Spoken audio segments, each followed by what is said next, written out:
એક યાદી પ્રમાણે એશિયન શહેરોને પ્રભાવિત કરતા પ્રદૂષણના કારણે દર વર્ષે 1.5 લાખ કરતાં વધારે વ્યક્તિઓ સામાન્ય ઉંમર કરતાં વહેલા મૃત્યુ પામે છે.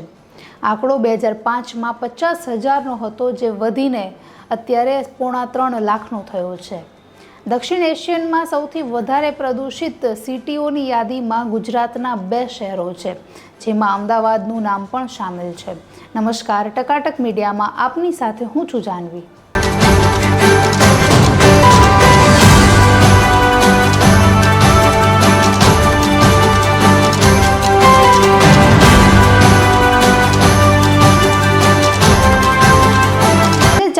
પછી તો PM 2.5નું જે લેવલ છે તે ખૂબ જ ભયજનક રીતે વધે છે, કારણ કે અમદાવાદના શહેરોમાં પશ્ચિમમાં ટ્રાફિક અને પૂર્વમાં ફેક્ટરીઓનું કારણ છે તે મુખ્ય છે.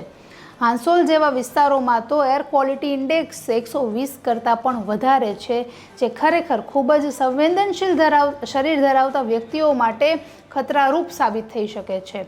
આ સાથે જ જે PM 2.5નું લેવલ બમણું વધી રહ્યું છે, તેને લઈને પણ જે સામાન્ય રોગ હોય, સંવેદનશીલ શરીર હોય અથવા જેમની ઇમ્યુન સિસ્ટમ નબળી હોય તેવા વ્યક્તિઓ માટે સર્વાઈવ કરવું ખૂબ જ અઘરું થઈ જાય છે, કારણ કે PM 2.5ના જે કણો છે તે શરીરમાં નુકસાન કરે છે. અમદાવાદમાં સાંજે 4 વાગ્યા પછી PM 2.5નું સ્તર ભયજનક રીતે વધે છે, જેની નોંધ સંસ્થાઓ લઈ રહી છે. પશ્ચિમમાં ટ્રાફિક અને પૂર્વમાં ફેક્ટરીઓનું જે કારણ છે તે મુખ્ય છે, જેને લઈને કદાચ જે એર પોલ્યુશન છે તે કંટ્રોલ હજી સુધી કરી શકાયું નથી.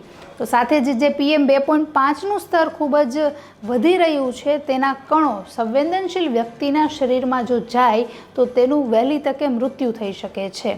અને આ જે પોલ્યુશન જે અમદાવાદનો આંકડો બતાવી રહ્યું છે, તેવા પોલ્યુશનમાં સામાન્ય તંદુરસ્ત વ્યક્તિઓની સરેરાશ ઉંમરમાં પણ ઘટાડો થાય છે.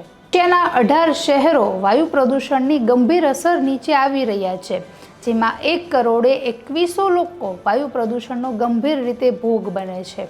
આ આંકડો છેલ્લા વર્ષથી લગભગ 3 ગણો વધી રહ્યો છે, જેનું મુખ્ય કારણ જે સામાન્ય રીતે ટ્રાફિકવાળા શહેરો હોય ત્યાં જે મોનિટરિંગ થવું જોઈએ તે ચોક્કસપણે થતું નથી.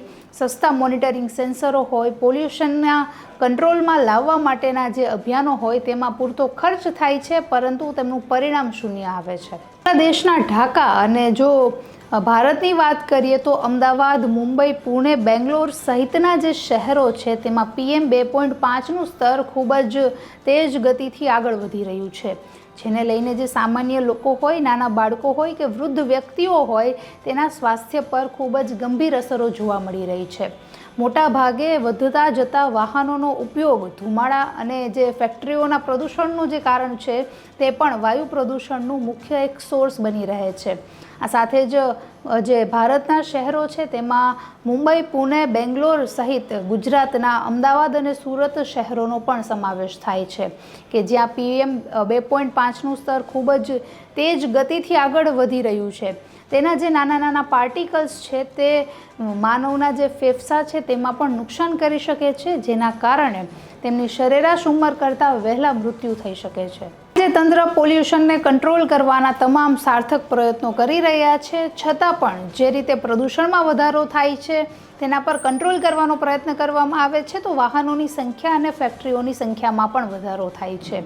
આવા કપરા સમયમાં તંત્રએ કોઈ ચોક્કસ કાયદાઓ અને નિયમોનું ઉલ્લંઘન ન થાય તે પ્રકારે કાર્યવાહી કરી અને આકરા પગલાં લેવાની સખત જરૂર છે. નમસ્કાર.